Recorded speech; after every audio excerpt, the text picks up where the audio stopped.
नाम कौन? जी, मेरा नाम है शकील अहमद अहंगर। मैं रहता हूँ डिस्ट्रिक्ट शोपियान में और कश्मीर मेरी जो कंट्री है वो है असली कश्मीर। इंडिया के साथ मैं इसको नहीं जोड़ूंगा। तो मेरे साथ, हमारे घर के साथ और मेरे साथ ये मतलब हादसा हुआ है। इस मतलब ये 29 और 30 महीने की दरमियानी रात को हुआ और आसिया और नीलूफर शाम के 5 बजे बाग में निकल गई है। यहाँ से निकल गई है बाग में, मतलब देखभाल करने के लिए बाग में। तो वहाँ से आसिया और नीलूफर जब यहाँ घर से निकली है तो मैं तो बिल्कुल दुकान पे था, तो वो घर से निकली है। मतलब हम जाते थे महीने में या 15 दिन के बाद बाग में हम जाते हैं। तो आसिया और नीलूफर शाम 7:30 तक वापस नहीं आई। तो मैं घर आया तो मैंने घर से पूछा कि आसिया और नीलूफर कहाँ पे है। नीलूफर है मेरी वाइफ और आसिया है मेरी सिस्टर। तो मेरी दूसरी बहन थी घर में, रूमी जान है उसको, वो आसिया से बड़ी थी। तो उसको मैंने बोला ये कहाँ पे है नीलूफर। मैंने पहले नीलूफर को ढूंढा तो उसने बोला नीलूफर और आसिया की है बाग में आसिया। तो मैंने बोला कब? उसने बोला 5 बज गई है वो लगभग। तो मैंने बोला वो नहीं आई। उसने बोला तो मेरा छोटा भाई था उधर ही, आकिब है उसका नाम। आकिब को मैंने बोला भैया आप जाओ, वो आती होंगी, उनके ज़रा मतलब आगे जाओ तो वो उधर से आते होंगे। तो आकिब भी गया तो 20-25 मिनट तक आकिब भी वापस नहीं आया था। तो आकिब मैं तो बिल्कुल अब घबरा ही गया था थोड़ा कि मतलब आकिब भी क्यों नहीं आया। तो मैं भी निकला घर से बाइक लेकर। तो आकिब मुझे रास्ते में मिला, उधर से वो वापस आ रहा था बाग की तरफ से ही। तो मैंने बोला आकिब को कहाँ, आप क्यों इतना देर क्यों लगा? उसने बोला मैंने वहाँ पे मतलब बस स्टैंड तक आधे रास्ते तक उसने ढूंढा था तो मुझे नहीं वो मिले। तो मैंने बोला ऐसे चढ़ो आप बाइक के पीछे। तो हम गए फिर खुद बाग तक। बिल्कुल जब हम बाग तक गए तो हमको रास्ते में भी कहीं नहीं मिले आसिया और नीलूफर। तो फिर से हम ढूंढते ढूंढते वापस आ गए घर। हमने सोचा तब तक घर मत आ गए। तो जब हम घर आ गए तो वहाँ पे नहीं थे घर में। तो फिर मैं निकल गया तो तब तक अंधेरा हुआ था। हमने हर जगह ढूंढा, हर रास्ते मतलब जहाँ से बाग के रास्ते जाते हैं बाग में ढूंढा। वहाँ से पड़ोसियों को भी पूछा, उन्होंने बोला नहीं वो तो गए लगभग 7:30 के करीब ही वो निकल गए बाग से। तो हमको रास्ते में कहीं नहीं मिले। फिर हम 10 बजे तक ऐसे ही ढूंढते रहे। 10:30 के बाद हम पुलिस स्टेशन गए। जब हमको वो नहीं मिले तो पुलिस स्टेशन वालों ने हमको बोला क्या बात? मैंने बोला ऐसे ऐसे नीलूफर और आसिया बाग में गए वापस नहीं आए। तो पुलिस वाले ने बोला आप चले जाओ घर, कोई बात नहीं, हम हर किसी अफसर को फ़ोन करेंगे, कोई बात नहीं होगा। तो जब मैं घर पहुंच गया तो पुलिस वाले ने मुझे वापस फ़ोन किया कि बोला आप वापस आ जाओ।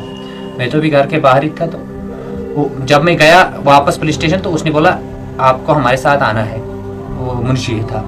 तो मुंशी ने गाड़ी निकाली 407 की और उसने 5-8 आदमी दिए साथ। एक हेड कांस्टेबल था मोहम्मद यासीन, वो उस पुलिस पार्टी का हेड था। तो हमने हर जगह ढूंढा तो उसको भी नहीं मिले। तो उसके बाद पुलिस ने बोला कि मतलब यहाँ तो कुछ नहीं है, पता नहीं गुम होने का कोई रास्ता नहीं कि उन्होंने किसी ने उठा लिया है उनको। तो हम तो ज़्यादा ही परेशान हो गए।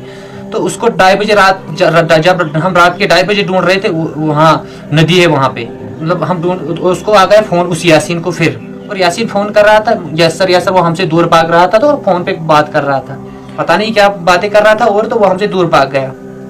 तो उसके बाद उसने बोला यासीन ने ये जिम्मेदारी है पुलिस की, हम चले जाएंगे वापस पुलिस स्टेशन। तो मैंने बोला नहीं हम ढूंढेंगे उनको। उसने बोला नहीं हमने गारंटी आपको दे दी तो हम जाएंगे घर। तो हम तो परेशान थे। तो अब हम घर आ गए। हम सोचते थे लाइट कब आएगी। तो हम लाइट का इंतजार कर रहे थे। मतलब जैसे मतलब एक रात उस दिन मतलब 1000 रातों की बराबर हो गई।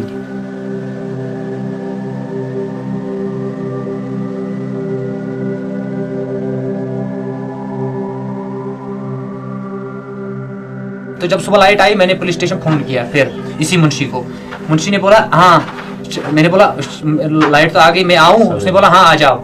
तो मैं जब गया तो पुलिस वाले मुझे गेट ही नहीं खोल रहे हैं। पूरी फैमिली लेकर फिर मैं गया तो वो मुझे गेट नहीं खोल रहे हैं लगभग पौने घंटे तक, जब तक पूरे लोग चलने लगे मतलब रास्तों पे हर जगह।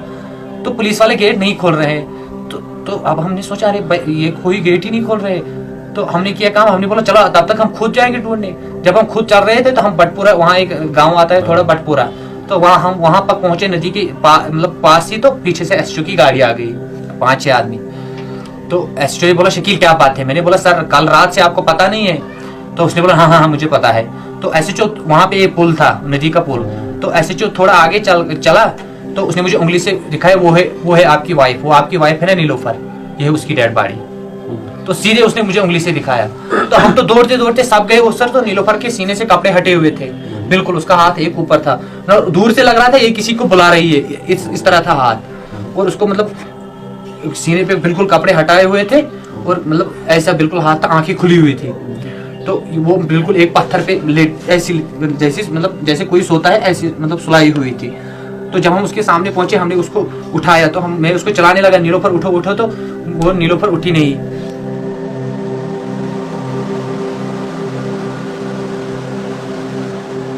तो मैंने एक नजर और दे दी इस साइड, तो एम्बुलेंस खड़ी थी हॉस्पिटल की। तो मैंने सोचा भैया ये कहाँ से आ गई इतनी जल्दी एम्बुलेंस, और अभी तो 1 मिनट भी नहीं हुआ। तो एसएचओ को उसके बाद हम लोग ढूंढने लगे आसिया को, तो पूरे लोग तब तक जमा हो गए। तो अब आसिया मतलब पता नहीं कहाँ थी। तो फिर लोग ढूंढते ढूंढते गए नीचे, 1.5 किलोमीटर नीचे वहां से। तो आसिया बिल्कुल मतलब वहां से उठाई गई आसिया, इससे 1.5 किलोमीटर नीचे। और आसिया का मतलब बिल्कुल यहाँ पे कट था, ये बिल्कुल खून उतर रहा था, नोज से खून उतर रहा था, और उसको काफी चेहरे पे जख्म थे। और बिल्कुल वो मतलब बाजरी पे रखी हुई थी आसिया भी, और बिल्कुल ऐसे मतलब जैसे नीचे सोते हैं ना, सर नीचे करके सुलाई हुई थी आसिया भी।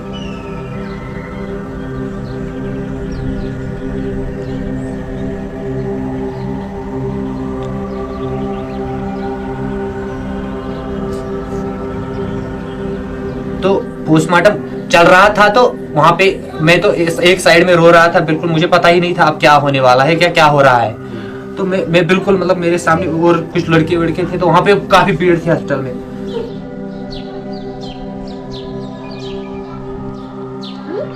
तो डॉक्टर नेखा जब ये पोस्टमार्टम के लिए, तो उन्होंने पोस्टमार्टम जब कंप्लीट किया, तो डॉक्टर नेखा तब वापस आ रहे हैं पोस्टमार्टम रूम से, और डीसीवीसी सबके सामने। तो अब बोल रहे हैं डीसीवीसी उसका क्या बात है, मतलब क्या आपको दिखा। उसने ऐसे मतलब उसको ऐसे था दुपट्टा यहाँ पे, उसने दुपट्टा ऐसे नीचे उतारा और ऐसे मतलब चिल्लाने लगी, बोला इससे बेहतर है कश्मीरी लड़कियों को जिंदा ही जलाना है, इससे ये तो बिल्कुल लगता है जानवरों का खेल है।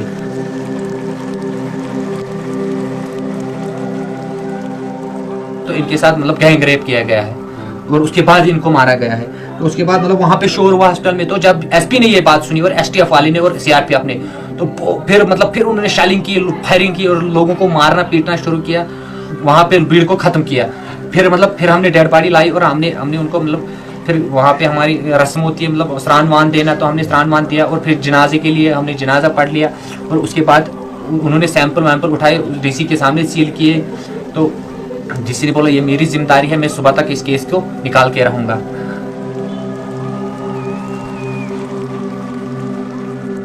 तो अब हम मतलब पूरी फैमिली शॉक में ही थी।